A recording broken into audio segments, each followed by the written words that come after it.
There's been so much news coming out of the Black Sea recently. Typhoon, I think one of the biggest stories has been the Ukrainian Navy sinking a Russian warship. Tell us about that. Ukraine sunk two Russian warships in this month with kamikaze unmanned surface vessels. As a matter of fact, they have been doing this since the fall of 2022. Russian Black Sea fleet has lost more than half of their fleet. They lost 4 or 5 warships with USV attacks. This is significant, and this refers to a paradigm shift in naval warfare. That is quite the paradigm shift.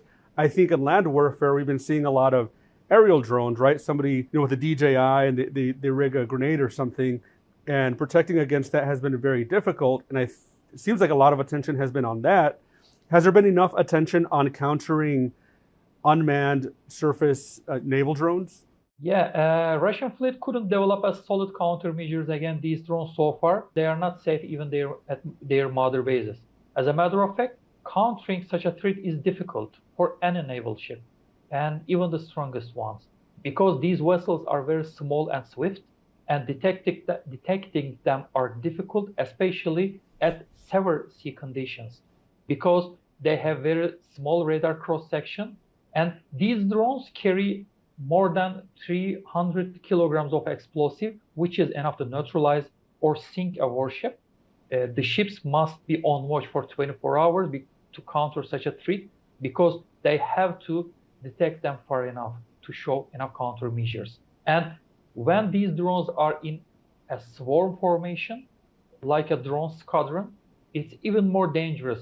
How did it affect the Russian Navy in general for the overall war effort? As a matter of fact, Russian Navy has lost their ability to control in the region as a result of these attacks, because they have lost half of their fleet. The Russian Black Sea fleet is not as strong as in the beginning of the war. February 2022, they were operating independently in the approaching waters of Ukraine, in the territorial waters of Ukraine, and now Ukraine established an anti-access and area denial zone with land-based anti-ship missiles and these surface drones, and Russian Black Sea fleet cannot approach Ukrainian waters in the meantime.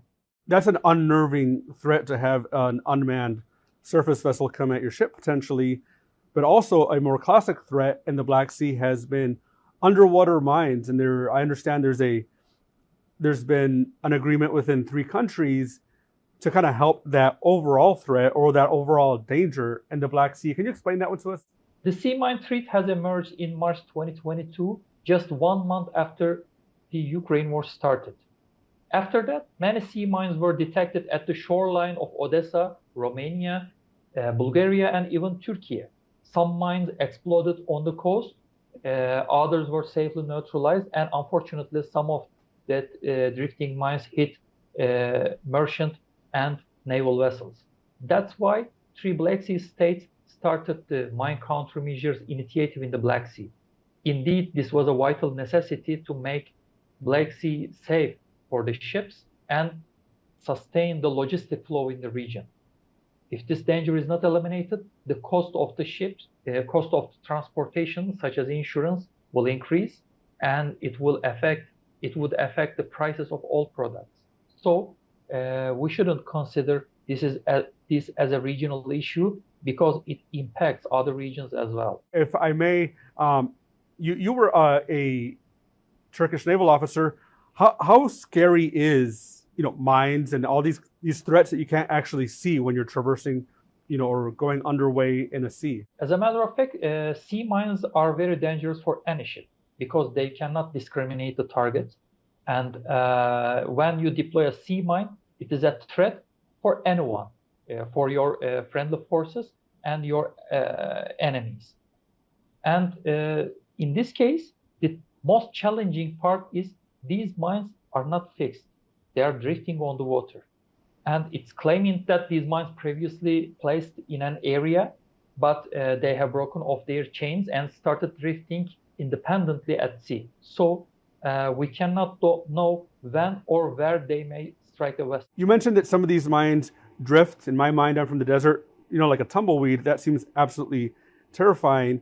I'm sure that I've heard that these countries are using maritime patrol aircraft (MPAs) to search for drones. And what does that process look like? All three countries have MCM vessels.